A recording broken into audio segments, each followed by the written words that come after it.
হযরত হাজরা আলাইহিস সালাম হযরত ইব্রাহিম আলাইহিস সালামের দ্বিতীয় স্ত্রী। প্রথম স্ত্রীর নাম হযরত সারা আলাইহিস সালাম। তিনি ফিলিস্তিনের হারানের রাজকন্যা ছিলেন। ফিলিস্তিন হারান, বর্তমান ফিলিস্তিন এই অঞ্চলটাকে হারান বলা হতো। এই হারানে রাজকুমারী ছিলেন হযরত আম্মা জান সারা। পৃথিবীর এত সুন্দরী নারী আর কোনোদিন হবে না, আল্লাহ প্রদত্ত সুন্দর ছিলেন তিনি। আমাদের দেশের মেয়েরা ফেয়ার অ্যান্ড লাভলি লাগায়, আলটা লাগায়, সোনো লাগায়, পাউডার লাগায়, মেকআপ করে, আডা লাগায়, কত কিছু লাগায়, আর সুন্দর হওয়ার জন্য তারা চেষ্টা করে। খোদার কসম করে বলি, আল্লাহ সুন্দর না বানাইলে আডা লাগায় সুন্দর হওয়া যায় না। কি কথা বলো? হযরতে সারা আলাইহিস সালাতু ওয়াস সালামের সন্তান আদি হতো না। ইব্রাহিম আলাইহিস সালামের বয়স ৮০ হয়ে গেল, কোনো সন্তান আদি নাই। হযরত আম্মা জান সারা বললেন, স্বামী আমার, আপনাকে একটা বিবাহ করাই দেই। আল্লাহর খলিল বলেন, ঠিক আছে। হযরত কালে কার সঙ্গে বিবাহ পড়াবা? বলে আমার দাসী হাজেরার সঙ্গে। হযরত আম্মা জানের দাসী হাজেরার সঙ্গে বিবাহ পড়াই দিলেন। বিবাহ পড়াই দেওয়ার পরে আম্মা জান হাজেরা অন্তঃসত্ত্বা হলেন। আল্লাহর খলিল তাকে আদর করেন, যত্ন করেন, কিন্তু আম্মা জান সারার এটা পছন্দ হলো না। একদিন ডাক দিয়ে বলেন, স্বামী, মনে যদি কিছু না মনে করেন, তাহলে আপনাকে আমি একটু অনুরোধ করব। আপনি আমার স্বামী, আপনি আমার প্রথম স্ত্রী, আমি আপনার প্রথম বিবি। আপনাকে বিয়ে করাইলাম হাজেরার সঙ্গে, আপনি হাজেরাকে একটু দূরে কোথাও আপনি রেখে দিয়ে আসেন। আম্মাজান হাজেরা আলাইহিস সালাম যদিও সিদ্ধান্ত উনার, কিন্তু ইব্রাহিম আলাইহিস সালাম বললেন, বিবিরে, আমি তো তোমার সিদ্ধান্তে এই সিদ্ধান্ত নিতে পারি না। আমার রব যদি সিদ্ধান্ত দেয় তাহলে মেনে নেব। আল্লাহ ডাক দিলেন, খলিল যান, আপনার স্ত্রী হাজেরার সিদ্ধান্ত আমি আল্লাহর সিদ্ধান্ত। হাজেরা যেটা বলছে আপনি সেটা করে দেন। একবার জোরে বলা যাবে কে মারহাবা? তেঁতুল তিতা, নিম তিতা, তিতা পানের জ্বর, তার চাইতে ওদিকে তিতা ২০৩-এর ঘর রে, ২০৩-এর ঘর। মনোযোগ দিয়ে শুনিয়া যান। হাজেরার গর্ভে আল্লাহ একটা সন্তান দিলেন, তার নাম হযরত ইসহাক। ইসহাক আলাইহিস সালামের গর্ভে আল্লাহ পাক তিনার বোন নসরে আল্লাহর একটা সন্তান দিলেন, তার নাম ইয়াকুব। ইয়াকুব আলাইহিস সালামের এক নাম ছিল ইসরাইল। ইয়াকুব আলাইহিস সালামের নসলে আল্লাহ একটা সন্তান দিলেন, হযরত ইউসুফ। হযরত ইউসুফ আলাইহিস সালামের ঘটনা সূরা ইউসুফের ভিতরে আল্লাহ লিখেছেন। ইয়াকুব আলাইহিস সালামের বেটার নাম হযরত ইউসুফ আলাইহিস সালাম। হযরত ইউসুফ আলাইহিস সালামের দাদার নাম হযরত ইসহাক আলাইহিস সালাম। হযরত ইসহাক আলাইহিস সালামের বাবার নাম হযরত ইব্রাহিম আলাইহিস সালাম। এই নসলে আল্লাহ ৭০,০০০ নবী রাসূল পাঠাইলেন। বনি ইসরাইলকে হেদায়েত করার জন্য আল্লাহ ৭০,০০০ নবী পাঠাইলেন এই নসলের মধ্যে। আর হযরতে ইসমাঈল আলাইহিস সালামের নসলে আল্লাহ একজন নবী পাঠাইলেন, তিনি আমার আপনার নবী রাহমাতুল লিল আলামিন। ওই এক নবীকে যদি এক পাল্লায় দেন, তামাম দুনিয়ার নবীকে যদি আর এক পাল্লায় দেন, এক নবীর ওজনের সমান হবে না। কথা কোন ঠিক কিনা?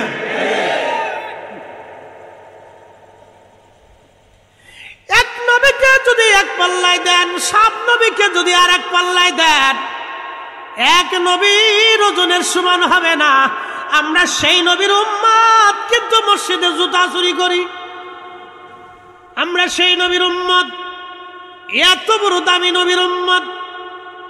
হযরত ইসহাক আলাইহিস সালামের নসলে, ইয়াকুব আলাইহিস সালামের নসলে আল্লাহ রাব্বুল আলামিন ৭০,০০০ নবী পাঠাইলেন। আর হযরতে ইসমাঈল আলাইহিস সালামের নসলে আমার আল্লাহ একজন নবী পাঠাই দিলেন, তিনি আমার আপনার নবী রাহমাতুল লিল আলামিন।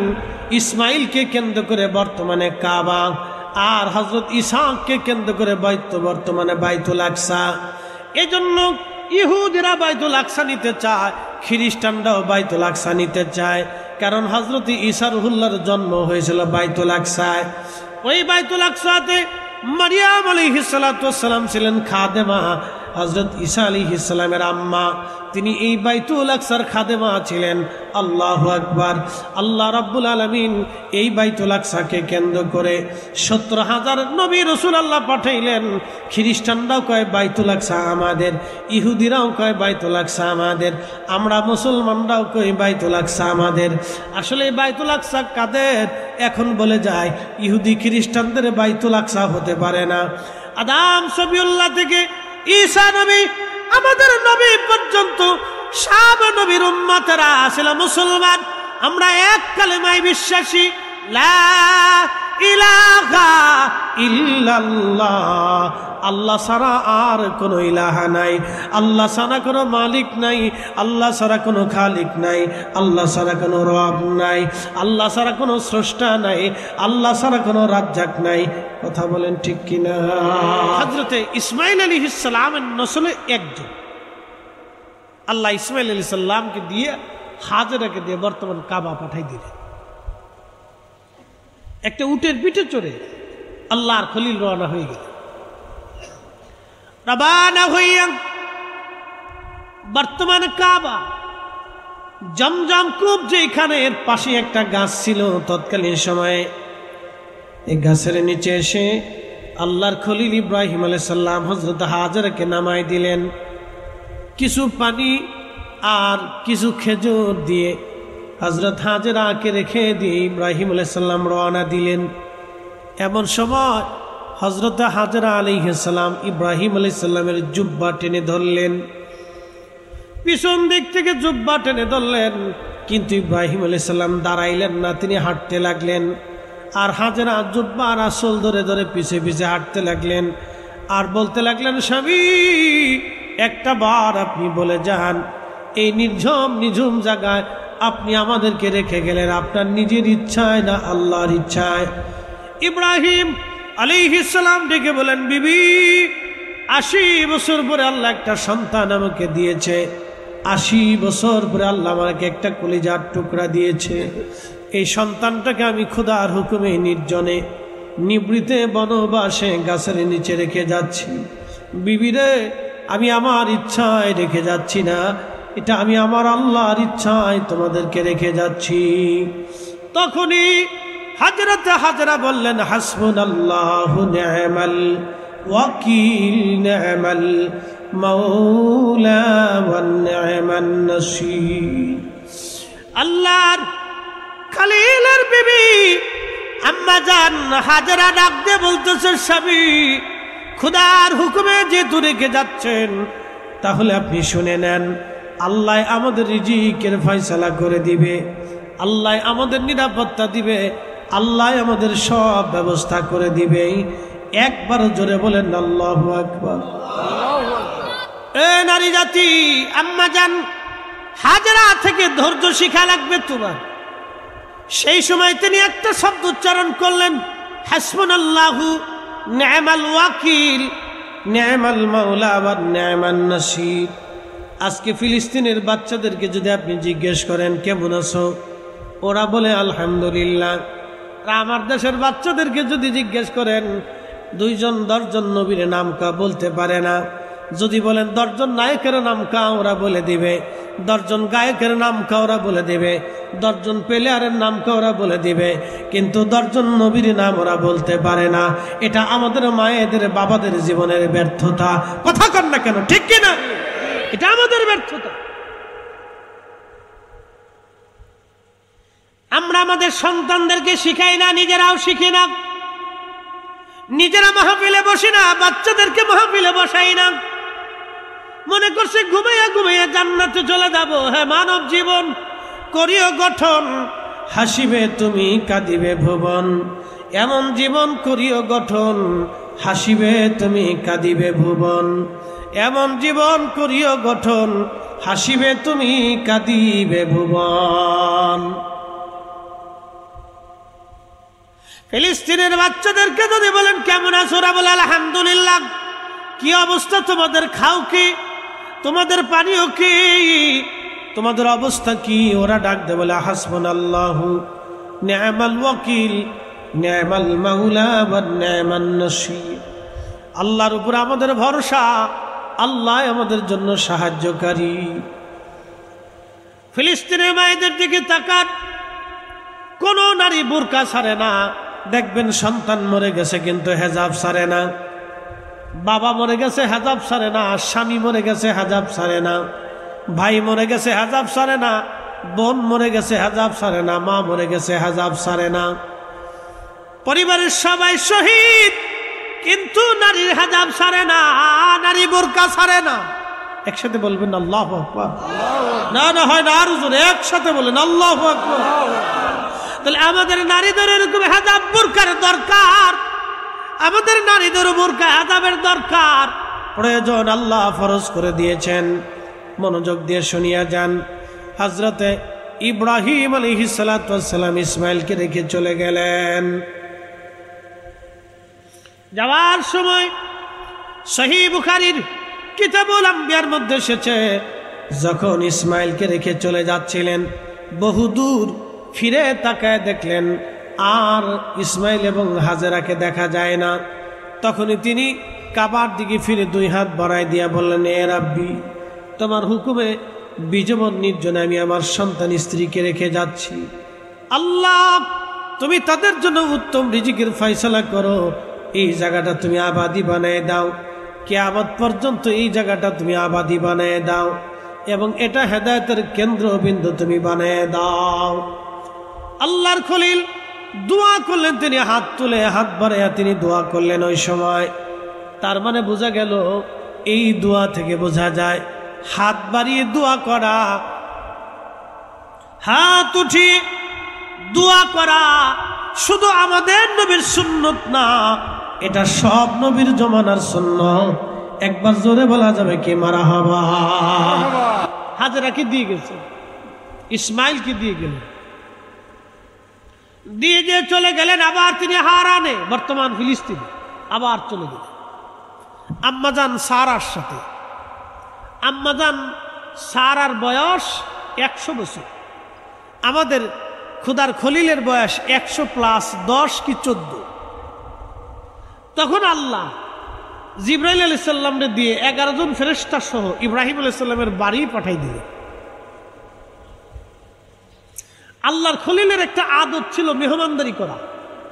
আমার দিকে তাকান, এটা আমরা মুসলমান ভুলে গেছি। অনেকে ভাবেন যে এটা খাওয়ালি বুঝি বেদাত হয়ে গেল। এটা একটা ডাহা, মিথ্যা, ভুল ধারণা। আল্লাহর খলিলের আদত, অভ্যাস ছিল মেহমানদারি করা। তিনি কোনো মেহমান ছাড়া খাবার খাইতেন না, প্রতিনিয়ত ডেকে ডেকে ঘরে এনে মানুষকে খাওয়াইতেন। একসাথে বলবেন না মারহাবা। সহিহ বুখারীতে আল্লাহ রাসূল বলেছেন, উম্মত রে, তোমরা যদি সম্ভব হয় তাহলে তোমার ভাইকে একটা খুরমা দিয়ে হলেও খাওয়াইয়া হলেও তুমি আল্লাহর জাহান্নাম থেকে বাঁচার চেষ্টা করো। প্রিয়নগর মুসলমান, আল্লাহর খলিল বসে আছেন, জিবরাইল মানুষের বেশ ধরে আর বাকি ফেরেশতারা যুবকের সুরত ধরে আল্লাহর খলিলের সামনে যা সালাম দিলেন, আসসালামু আলাইকুম ওয়া রাহমাতুল্লাহ। সালামের জবাব দিলেন, তোমরা কানা? বলে, আমরা আল্লাহর মেহমান, আপনার কাছে আসছি হে খোদার খলিল। আল্লাহর খলিল তাদেরকে বসতে দিলেন। বসতে দিয়ে ভিতরে যায় হযরত আম্মাজান সারাকে ডাক দিয়ে বলেন, সারা রে, আমার বাড়ি আল্লাহর পক্ষ থেকে মেহমান আসছে, দ্রুত গতিতে তুমি রান্না করো। বলে, কি রান্না করব? বলে, আমি একটা ছাগল জবাই করে দিয়ে যাচ্ছি, তুমি রুটি বানাও। ছাগল জবাই করলেন আল্লাহর খলিল, জবাই করে গোশত বানিয়ে দিয়ে গেলেন। আম্মাজান সারা দাসীবাদী নিয়ে রান্না বান্না শুরু করে দিলেন। রান্না বান্না হয়ে গেল, উত্তম খাবার গোশত এবং রুটিগুলি সামনে এনে দিলেন। আল্লাহর খলিল বিসমিল্লাহ বলে শুরু করলেন। মেহমানদেরকে বলেন, আপনারাও বিসমিল্লাহ বলে শুরু করেন। একসাথে বলবেন না মারহাবা। আমার মালিক, আমার মওলা মেহমান পাঠাইলেন। খোদার খলিল সামনে মেহমানদেরকে খাবার দিলেন। আল্লাহ রসুল হুজুরে করিম বললেন, আমার উম্মতেরা, তোমরা মানুষকে খাওয়াবা, তুতঈমুত আম, বেশি বেশি খাওয়াও। যারা মানুষকে খাবার খাওয়ায় তাদের ঘরের দরজা দিয়ে আল্লাহ রিজিক পাঠায়, কখনো আমার মালিক তার অভাব পাঠায় না।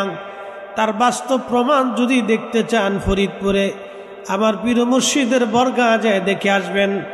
কোটি কোটি মানুষ প্রত্যেক বছরে খাবার খায়, একটা বেলার জন্য আমার মালিক খাবারের কমতি দেয় নাই। একবার জোরে বলা যাবে কি মারহাবা। কোরআন বলতেছে, ওয়াতারযুকু মান তাশাউ বিগাইরি হিসাব। আল্লাহু আকবার। আমি যাকে খুশি তাকে অগণিত রিজিকের মালিক আমি আল্লাহ পাক বানায় দেই। যাকে খুশি তাকে রিজিকের দৌলতওয়ালা বানায় আমি আল্লাহ। আল্লাহ রসুল বলেন, উম্মত তোমরা খাওয়াইবা। আল্লাহ নবী সাহাবী ছিলেন আবু হুরায়রা রাদিয়াল্লাহু আনহু। একদিন এসে নবীজিকে বলেন, হুজুর আমার একটা ব্যাগ আছে থলে। ওনার একটা থলে ছিল এরকম ব্যাগ, সব সময় এটা উনি মাজার সাথে বেঁধে রাখতেন, কাঁধে ঝুলিয়ে রাখতেন। একটা থলের ভিতরে কিছু খেজুর এনে আবু হুরায়রা বললেন, ইয়া নবী আল্লাহি, আমি বড় অভাবী ব্যক্তি, নবী গো একটু দোয়া করে দেন আপনি আমার এই খেজুরের জন্য, আল্লাহ যাতে বরকত দেয়। আমার নবীজি খেজুর গুনি হাতে নিয়ে বলেন, আল্লাহ আমার আবু হুরায়রার খেজুরের মধ্যে তুমি বরকত দিয়ে দাও। আবু হুরায়রা রে বিসমিল্লাহ বলে তুমি হাত ঢুকাইবা, আবার হাত বের করে নিয়ে আসবা। সাবধান, প্রয়োজন মতো খেজুর আনবা, খেজুর বের করবা। ভিতরে কি আছে কিন্তু তুমি দেখতে যাবা না, নিজে খাইবা, মদিনার অসহায় গরিব মানুষের তুমি খাওয়াইবা। আবু হুরায়রা বললেন, ওই দিন থেকে বিসমিল্লাহ বলে তাবারুক খেজুর আমি ভিতর থেকে নিয়ে আসতাম, আবার আমি ব্যাগ লাগিয়ে দিতাম। প্রয়োজন হলে ক্ষুধা লাগলে আবার বিসমিল্লাহ বলে আমি খেজুর নিয়ে আসতাম, আবার লাগাই দিতাম, নিজে খাইতাম, মদিনার মানুষ আমি খাওয়াইছি একটানা। 16 বছর পর্যন্ত নিজে খাইলাম, 16 বছর পর্যন্ত মদিনার মানুষ খাওয়াইলাম।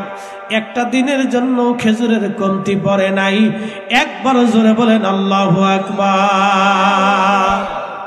উসমান গনি জিন্নুরাইনকে মসজিদের ভিতরে যখন বিদ্রোহীরা বেঈমানরা ওনাকে শহীদ করতে যান, ঠিক তখনই উসমানকে বাঁচাইতে যাইয়া হযরত আবু হুরায়রা ওই ভিড়ের মধ্যে দস্তাদস্তি করতে যাইয়া ওই খেজুরের টুকলাটা তিনি হারিয়ে ফেলে দিয়েছিলেন, আর কোনোদিন ওই খেজুরের টুকলাটা পান নাই।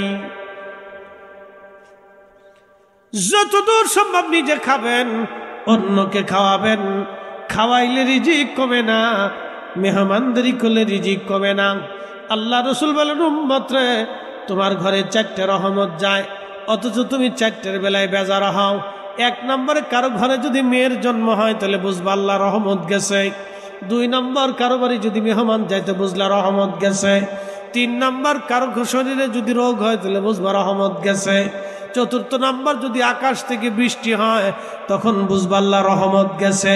এই 4টে কারণেই মানুষ বেজার হয়ে যায়। দেখবেন প্রচন্ড গরম, আবার বৃষ্টি, বেশি বৃষ্টি হলে অনেকে বেজার হয়ে আল্লাহ সকালে বৃষ্টি দিল, সকালে না দিয়ে দুপুরে দিলেও তো পারত। দুপুরে বৃষ্টি দিলে আর এক দলকে, দুপুরে না দিয়ে রাত্রে দিলেও তো পারত। রাত্রে দিলে আর এক দলকে আল্লাহ রাত্রে দিলে সকালে দিলেও তো পারত। কি কথা কর দেখে, বেজাল কি আমাদের ভিতরে না আল্লাহর ভিতরে? জোরে কর, বেজাল আমাদের ভিতরে। আল্লাহর কোরআন বলতেছে, যহারাল ফাসাদু ফিল বাররি ওয়াল বাহরি বিমা কাসাবাত আইদিন নাস লিয়ুযীকাহুম বা'দাল্লাযী আমিলু লাআল্লাহুম ইয়ারজিউন।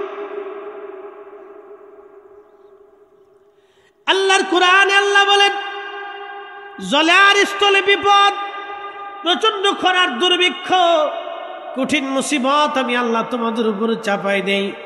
আমি আল্লাহ নিজের ইচ্ছায় চাপাই না, এগুলি তোমাদের 2 হাতের রুজি। তোমরা অপরাধ করো, গুনাহ করো, সেই জন্য আমি রব তোমাদের উপরে গজব আযাব চাপাই দেই। এই যে প্রচন্ড গরম, একসঙ্গে 18 কোটি মানুষকে আল্লাহ শাস্তি দিলেন, এগুলি সব আমাদের গুনাহের কারণে আল্লাহ শাস্তি দিচ্ছে। কথা কন না কেন? আল্লাহু আকবার, ওয়ালিল্লাহিল হামদু, বিসমিল্লাহির রাহমানির রাহিম।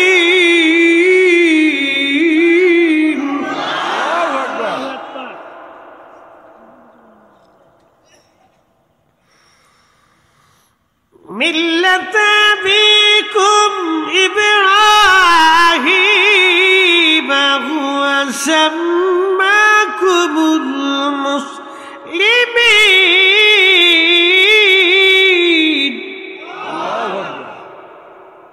হযরত ইব্রাহিম আলাইহিস সালামের কথা বলছিলাম।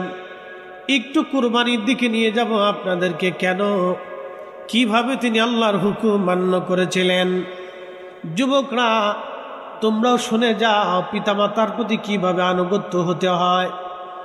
একটা কথা মনে রাখবেন, আমার পীর মুর্শিদের দরবারে যারা গেছে তাদেরকে কখনো আপনারা বেয়াদব পাবেন না, অবশ্যই তাদেরকে আদবের মধ্যে পাবেন। ছেলেরাও আদবের ভিতরে দেখবেন, মেয়েদেরকেও আদবের মধ্যে পাবেন। কারণ আমাদের দরবারের প্রথম সবক, তরিকতের প্রথম সবকের নাম আদাব। এই যে ফরিদি সাহেব আজকে আপনারা দেখেন, জনপ্রিয়তা আল্লাহ আমাকে আকাশচুম্বী দিয়েছেন। বাংলাদেশের এমন কোনো সেক্টর নাই, এমন কোনো জায়গা নাই যেখানে না গেলে আমাকে মানুষ না চিনে। রাস্তাঘাটে, চার দোকানে, বিড়ির দোকানে, পানের দোকানে, সব জায়গায় আল্লাহ আমার চেনায়। অফিস আদালত, পুলিশ, বিডিআর, আর্মি, সেনাবাহিনী, বিমান বাহিনী, নৌবাহিনী, এমন কোনো সেক্টর যেখানে নাই, না গেলে আমার অনুসারী না আছে, সোয়াজিন শ্রোতাবিন্দু না আছে, যেখানে যে দু একজন মিলে যায়, হুজুর আপনার ওয়াজ শুনি। কিন্তু আমি যখন আমার পীর মুর্শিদের দরবারে যাই, আমি এখনো পায়খানা পেশাবখানা সাফ করি গোপনে। এটা আমি প্রকাশ করি না, কাউরে দেখতে দেই না। কারণ আমি ছাত্র জীবন থেকে কাজ করে আসছি, এখনো করি। এই জন্যই করি, আমার আত্মার সাফের জন্য করি। ওইখানে গেলে, রাস্তাঘাটে যেখানে হোক, আমি কখনো বড়ত্ব দেখাই না, জনপ্রিয়তার ভাব আমি দেখাই না, সাধারণ হালতে থাকি, সবার সাথে মিশে থাকার চেষ্টা করি বাবা। কারণ দুনিয়া অল্প দিনের জন্য। আজকে যদি মারা যায়, কালকে সন্ধ্যার আগেই কবরস্থ হবে। আমি ফরিদি কেন, পৃথিবীর যত বড় বড় রাজা বাচ্চা বলেন না কেন, দুনিয়ার থেকে সবাই কবরে চলে গেছে শূন্য হাতের বাপ। আমরাও কবরে চলে যাব একদিন শূন্য হাতে। বাদশাহ क्या फकीर हो, सबको एक ही ठिकाना। बादशाह क्या फकीर हो, सबको एक ही ठिकाना। ঢাকা শহরে আজিমপুর আর গুলশান বনানীর গোরস্থানগুলির ভিতরে যায় দেখবেন, হাজার হাজার কোটি কোটি টাকার মানুষের কবর এখানে পড়ে আছে। কার কবর কোন জায়গা নিশ্চিহ্ন হয়ে গেছে, সীমানা পর্যন্ত হারিয়ে গেছে, কবরের চিহ্ন পর্যন্ত নাই। যাদের দিমাগে অহংকারে, ক্ষমতার দাপটে মানুষের থরথর করে কাঁপত, তাদের কবরের পাশে আজকে দাঁড়ানোর মতো কেউ নাই। 200 বছর আগে যারা কবর দেয়া হলো, তার কবরের চিহ্ন কি আজ আছে?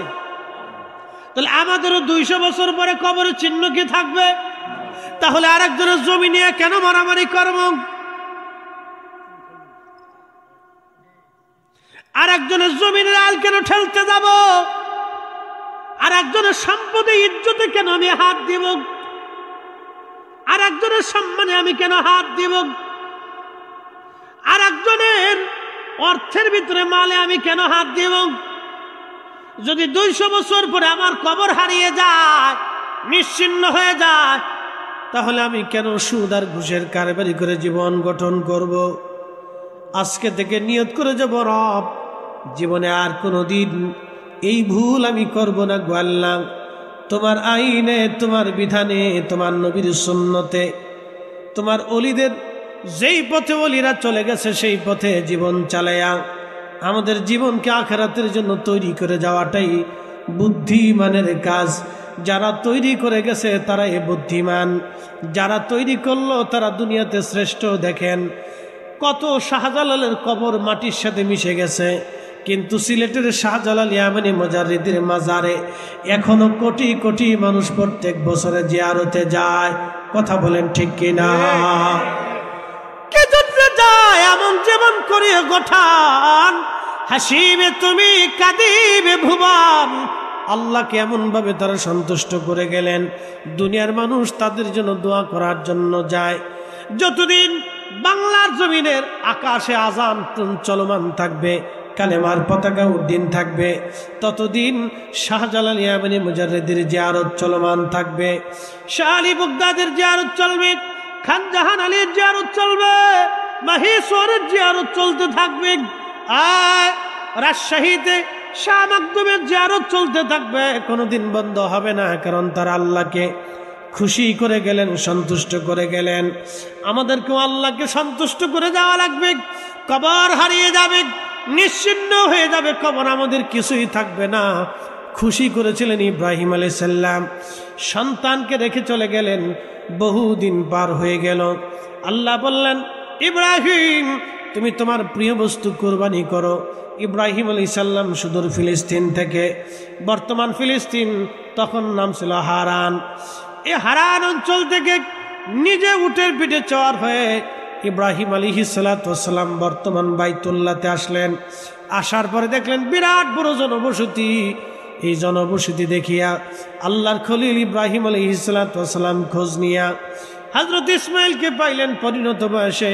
কোরআন বলতেছে এইভাবে, ফালাম্মা বালাগা মাহুস সায়া ক্বালা ইয়া বুনাইয়া ইন্নী আরা ফিল মানামি আন্নী আযবাহুক فانظر ماذا ترى قال يا أبت افعل ما تؤمر ستجدني إن شاء الله من الصابرين। একবার জোরে বলা যাবে কি মারহাবা?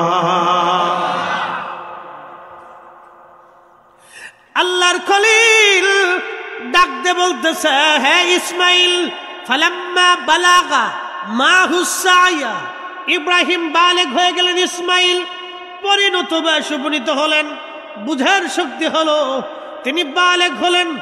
বালেগ মানে বিবাহের উপযোগী হলেন।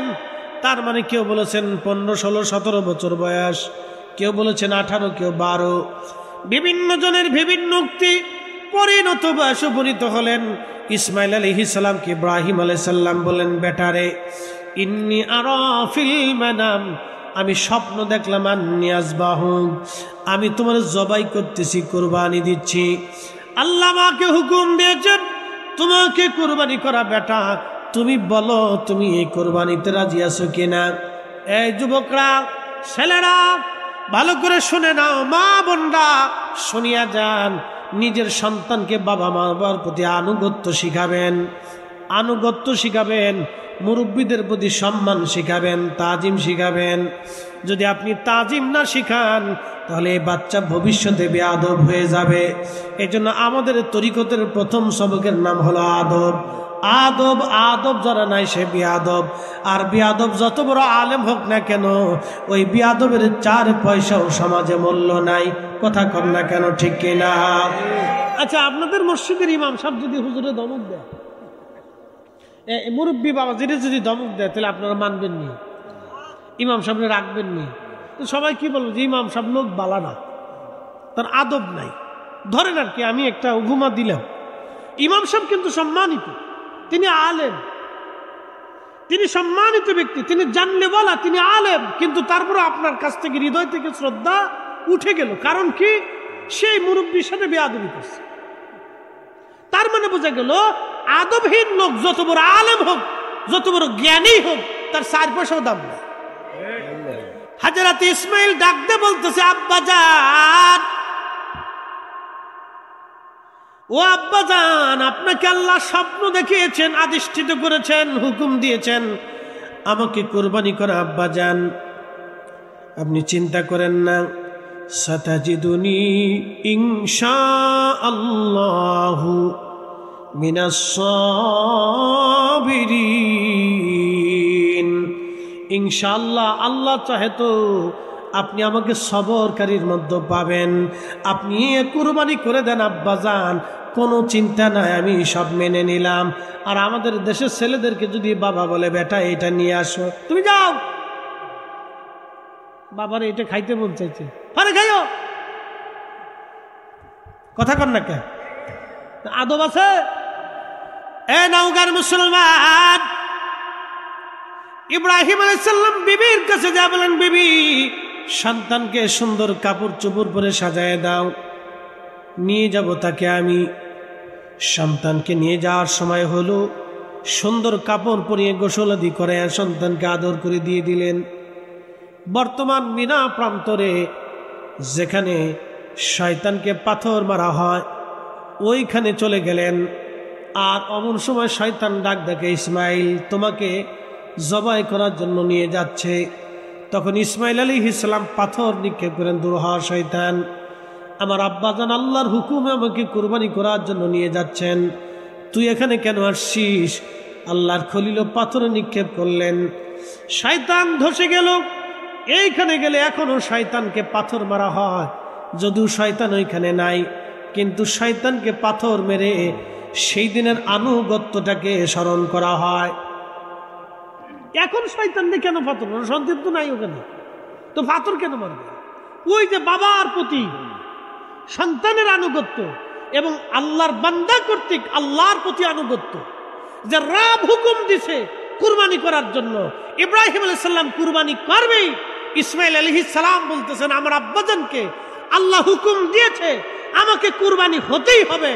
একসাথে বলা যাবে আল্লাহু আকবার, আল্লাহু আকবার। আর আমার দেশের কুরবানি হলো ফ্রিজ রেডি করে, কি কুরবানি দে বাপ, নতুন ফ্রিজ রেডি হয়, সান হয়, বাড়ির বেডি আরো ডিজিটাল। মহিলাদের কথা কয়ে লাভ নাই, উরে বাপ রে বাপ, এটা হিসাব করতে দেখি কয় মন হইতে পারে। ফ্রিজে কোন কোন জায়গা রাখবো আগে রেডি করে, কোন কোন জায়গায় রাখবে আগে থেকে পরিকল্পনা শুরু হয়ে যায়। এইরকম কুরবানির 4 পয়সা মূল্য আল্লাহর কাছে নাই, কথা কন না কেন, ঠিক কিনা? এই জন্য সন্তানদেরকে আল্লাহর প্রতি, রাসূল কারীমের প্রতি আনুগত্য এবং পিতামাতার প্রতি আদব, মুরব্বীদের প্রতি আদব। আমাদের দেশের বহু ছেলে, বহু যুবক মুরব্বীরা সালাম পর্যন্ত দেয় না। ঠিক আসতে বলেন কেন, জোরে বলেন। বহু যুবক আছে মুরব্বী সালাম দেয় না। আর মুরব্বী যদি রিক্সাওয়ালা দিন মজুর হয় তো 4 পয়সা দাম নেই। মুরব্বী যদি রিক্সাওয়ালা দিন মজুর হয় তো 4 পয়সাও দাম নেই বাবা, ওর কাছে দামই নেই। আর যদি একটু লাট সাহেবের ফুল হয়, নিচে যদি 3 লাখ টাকার মোটরসাইকেল ফাঁসার নিচে থাকে, তাহলে ভুড়ুত ভুড়ুত ভুড়ুত ভুড়ুত। সামনে চাচা না বাপ না খালু না তালুই না বিয়ে, কিচ্ছু নেই ওর কাছে, কিচ্ছু নেই। ওই ইসরায়েলের ট্যাঙ্ক নিয়ে ঘুরতেছে, কি কথা কর না কে? ওই ইসরায়েলের ট্যাঙ্ক নিয়ে ঘুরতেছে, সামনে যা পাবে সব সাবা সাবা করে এই চিন্তা ওর আর কি। ও মানুষই মনে করে না। ইসরায়েলের যেমন ফিলিস্তিনিদেরকে মানুষ মনে করে না, আর ও মোটরসাইকেল ফাঁসার নিচে ঢুকলে ও আর সামনে মুরব্বী মুরব্বী মনেই হয় না। কি কথা কর না কে? এগুলোর মা সন্তানরা আদব শেষ কিচ্ছু শিক্ষা দেয় না। ওটার খালি এই জন্ম দিয়ে ইঁদুরের মতো খালি খালি খাওয়াইছে, খালি ইঁদুরের মতো খাওয়াইছে।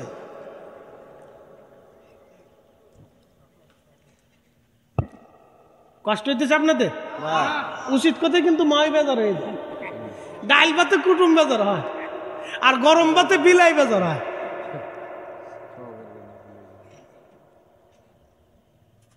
বাবাজি, আগামীর প্রজন্ম অন্ধকারের দিকে নিমজ্জিত হচ্ছে। আপনাদের প্রত্যন্ত গ্রাম অঞ্চল কেমন জানি না, শহর অঞ্চলগুলির ভিতরে ঢুকলে খালি বাম বাম বাম বাম বাম বাম বাম বাম, কি যে অবস্থা! কোনটা বেড়া কোনটা বেডি মাঝে মধ্যে চিনা যায়। বেডার ফ্যান বেডি লয়ে গেছে, বেডি জিন্সের প্যান্ট পরে, শার্ট গায়ে দেয়, বুঝা যায় না কোনটা বেড়া আর কোনটা বেড়ি, চলতেছে এরকম। শরম লজ্জা, কুত্তাও মাঝে মধ্যে চাই চিন্তা করে, হা রে তোরা মানুষই চুটকে, কুত্তা এবং চাই চিন্তা করে তোরা মানুষই চুটকে চলতেছে। এগুলি এক ধরনের অসুস্থতা। কি কথা কর না কেন? এগুলি কি অসুস্থতা। সারা দেশের মানুষের কারো লুঙ্গি আছে, কারো জুব্বা আছে, কারো প্যান্ট শার্ট আছে, ভালো সুন্দর পোশাক পরে চলতেছে, পুরুষের পোশাক। তুই বেডি মানুষ হইয়া পুরুষের পোশাকে টানতেছ কে? তুমি মহিলা হইয়া পুরুষের জিন্সের প্যান্ট নিলা কা? তুমি নারী হইয়া জিন্স পুরুষের শার্টটা তুমি গেঞ্জিটা নিয়ে গেলা কা? তুই এত কিছুই নিছো, তো লুঙ্গিটা নিলা না কা?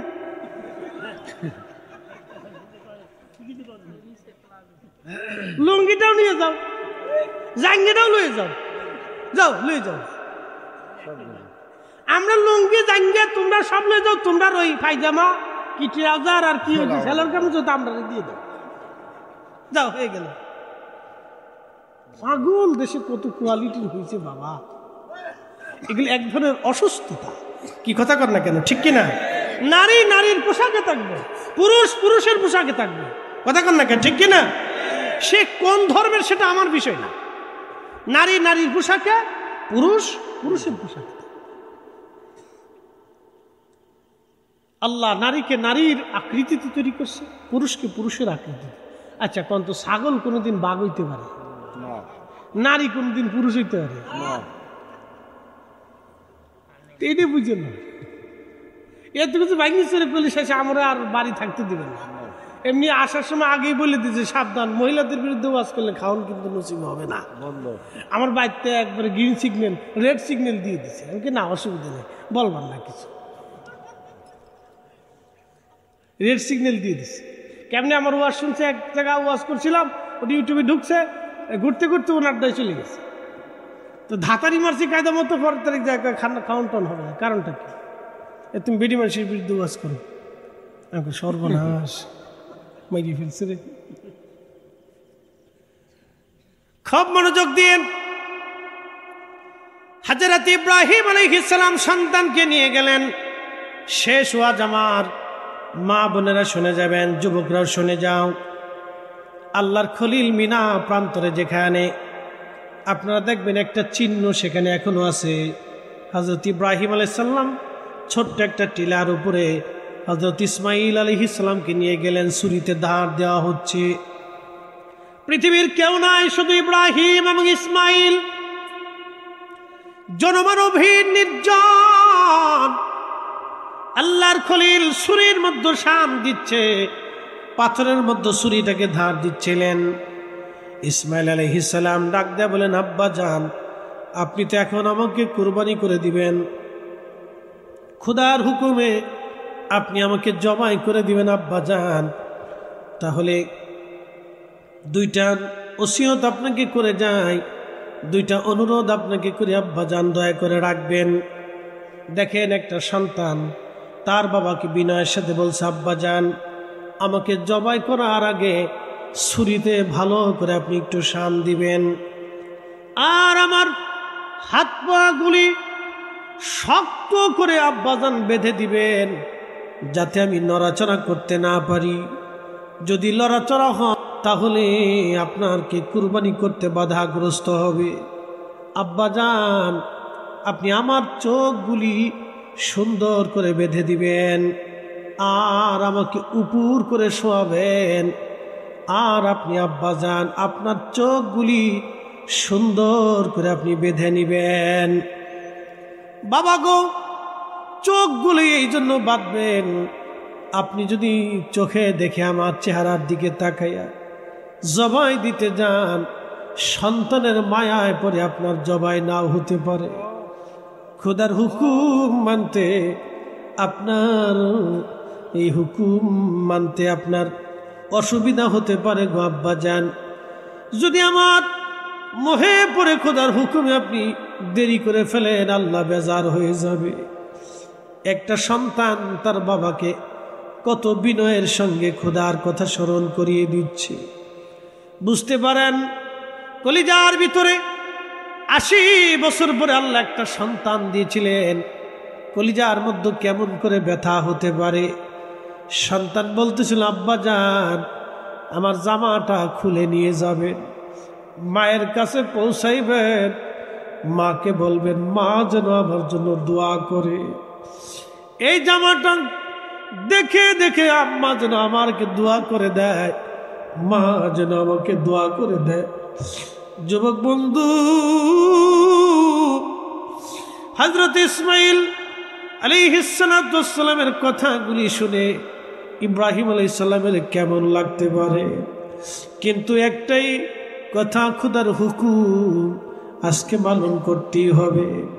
আল্লাহর হুকুম আজকে পালন হবে। কুরবানি পৃথিবীতে সর্বপ্রথম তিনি এইভাবে যিনি খোদার হুকুম পালন করতে গেলেন, আল্লাহর খলিল হযরত ইসমাঈল আলাইহিস সালামের চোখ বাঁধলেন, হাত পা গুলি বেঁধে ফেললেন, আর নিজের চোখ বেঁধে ফেললেন তিনি, যাতে ইসমাঈলকে দেখা না যায়।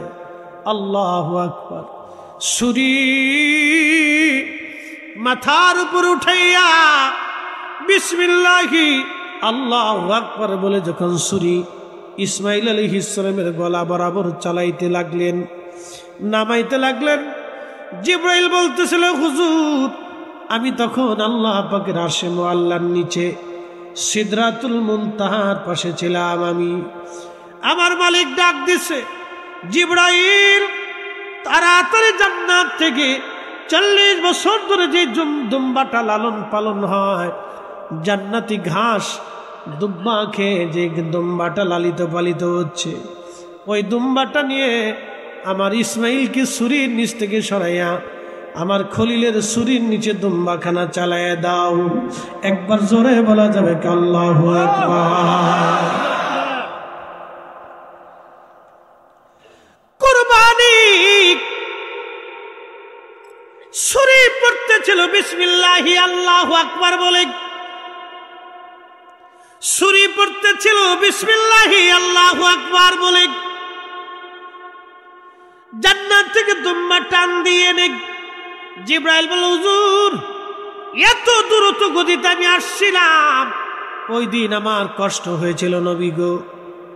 আমি দ্রুত গতিতে জান্নাত থেকে দুম্বা নিয়ে ছুরি পড়ার আগে ইসমাঈল আলাইহিস সালামকে টান দিয়ে সরাইয়া দুম্বাখানা ছুরির নিচে চালাইয়া দিলাম। ইব্রাহিম আলাইহিস সালাম চোখ বাঁধা অবস্থায় দুম্বার গলার মধ্যে ছুরি চালাইয়া দিলেন। দুম্বা কেটে যাবে হয়ে গেল, গল গল করে রক্ত পড়তে লাগলো। খোদার খলিল মনে করছেন সন্তান কোরবানি হয়ে গেছে।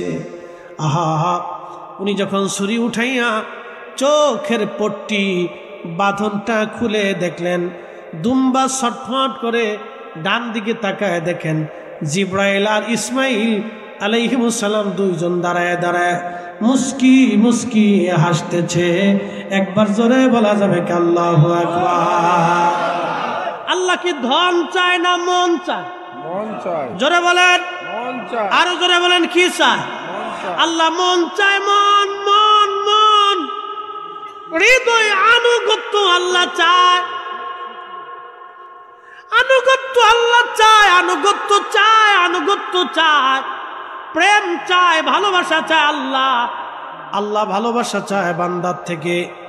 এই জন্য বান্দা যখন হাইয়া আলাস সালাহ বলার পরে হেঁটে হেঁটে হেঁটে হেঁটে, এই যে মুরব্বী বাবাজিরা বৃদ্ধকালে যখন লাঠির উপরে ভর দিয়ে হেঁটে হেঁটে হেঁটে হেঁটে মসজিদের দিকে যায়, আল্লাহ ডাক দেখে, ফেরেশতারা আমারে বান্দা বানাইতে নিষেধ করেছিলে, দেখ আমার বান্দা আজকে বৃদ্ধ হয়ে গেছে, লাঠির উপরে ভর দিন। মুয়াজ্জিন হাইয়া আলাস সালাহ বলার পরে আর দেরি করে নাই, আমার বান্দা এইভাবে এই ঠুকনো কালে বৃদ্ধকালে আমার বান্দা লাঠির উপরে ভর দিন। আমার বান্দাটা আমি খোদার আনুগত্য প্রকাশের জন্য আমার ঘরে হাজিরা দেওয়ার জন্য আসতেছে।